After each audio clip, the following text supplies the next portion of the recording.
कौटुंबिक कारणावरून वटपौर्णिमेच्या रात्री पत्नीने झोपलेल्या पतीच्या डोक्यात कुऱ्हाडीने घाव घालून खून केला। ही घटना मंगळवार दिनांक 10 जून रोजी रात्री 12च्या सुमारास घडली। अनिल तानाजी लोखंडे वय 53, राहणार प्रकाशनगर, गल्ली नंबर 6, अहिल्यानगर, कुपवाड असे मृताचे नाव आहे।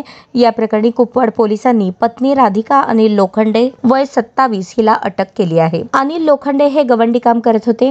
त्यांची पहिली पत्नी वैशाली हिचे 2 वर्षांपूर्वी आजाराने निधन झाले। त्यांना काजल आणि शिवानी अशा 2 मुली आहेत। दोघींचेही विवाह झाले असून त्या सासरी असतात।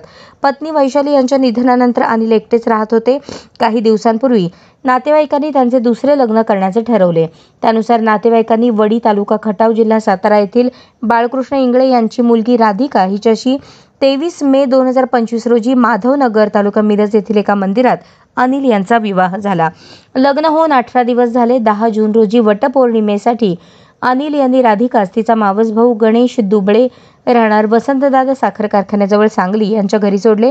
रात्री 9:30च्या सुमारास अनिल हे पत्नी राधिकाला घेऊन जाण्यासाठी आले। दोघी रात्री 10:30च्या सुमारास अहिल्यानगर येथे घरी गेले।